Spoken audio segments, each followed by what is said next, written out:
Malheureusement, je ne suis pas content d'avoir eu raison parce que j'avais prévenu que nous sommes en guerre contre le coronavirus et que la guerre est loin d'être gagnée. Et il ne fallait pas crier trop tôt victoire. Et je peux vous dire que nous avons encore pour des années et des années avec coronavirus Covid-19 et ses variants. Donc l'appréciation que j'ai, c'est que c'est une mauvaise nouvelle, mais quand même qui était attendue. Il ne fallait tout juste pas baisser la garde et être prêt à une longue durée de combat. Donc vous êtes à un certain moment, oui, des mesures qu'il fallait prises n'ont pas été prises. Vous dites qu'à un certain moment, la garde a été baissée, peut-être avec notamment le coup d'État intervenu le 5 septembre.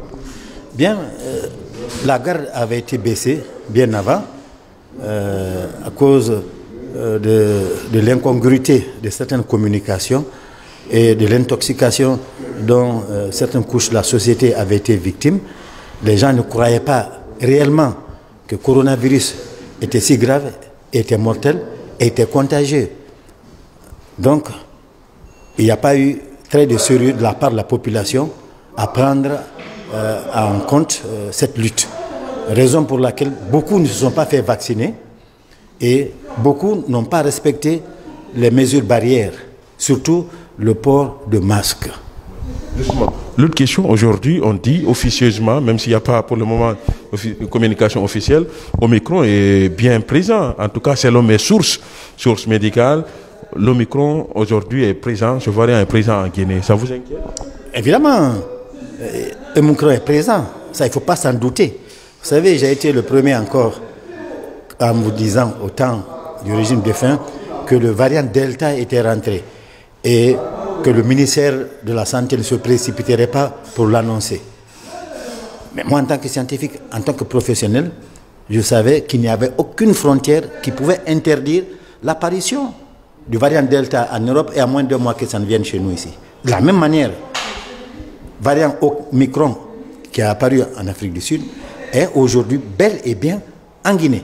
Il ne faut pas se leurrer, il ne faut pas s'en douter.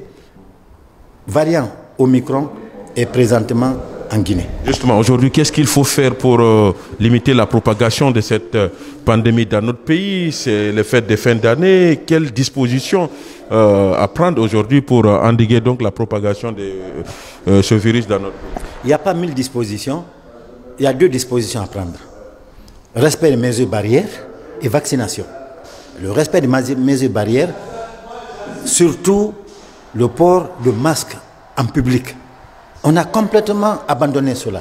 Aller dans des mariages, aller dans des cérémonies, aller au stade, aller dans les mosquées, aller dans les églises.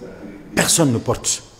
Actuellement, il n'y a que dans les hôpitaux, et les hôpitaux sérieux ainsi que les cliniques sérieuses, où le personnel médical porte les masques.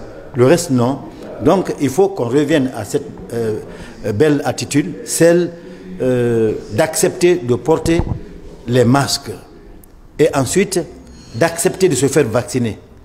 Le chef de l'État, président de la transition, le colonel Mamadi Doumbouya, lui-même a donné l'exemple en se faisant vacciner. C'est pour prouver qu'il n'y a aucun risque à se faire vacciner. Il faut se faire vacciner parce que c'est seulement le vaccin qui peut vous empêcher de développer la forme grave du coronavirus Covid-19 et de ses variants. Aujourd'hui, quand vous partez dans les rues de Conakry, il y a une sorte de rhume qui attrape plus que beaucoup de personnes à la fois. Est-ce que ce phénomène vous inquiète en tant que médecin? Est-ce que vous rencontrez des patients qui se plaignent de tels maux?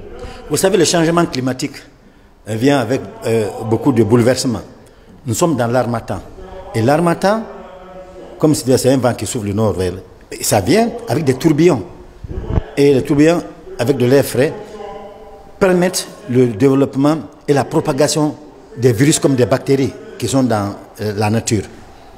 Alors, le fait donc que nous soyons en cette période-là et que les gens ne se sont pas fait vacciner massivement, en plus que les gens ont abandonné le port de masque, évidemment, bonjour à la propagation du variant et de toutes ces formes. Cette dernière question, est-ce qu'aujourd'hui il faut revenir à la restriction de certaines libertés, comme ça a été le cas avant, disons, la chute du régime d'Alpha Condé? Bien, il est difficile de revenir sur une liberté acquise parce qu'elle sera mal comprise et mal acceptée. Mais on peut exiger le port obligatoire de masques et le pass vaccinal dans des lieux de concentration publique, dans les lieux publics comme privés.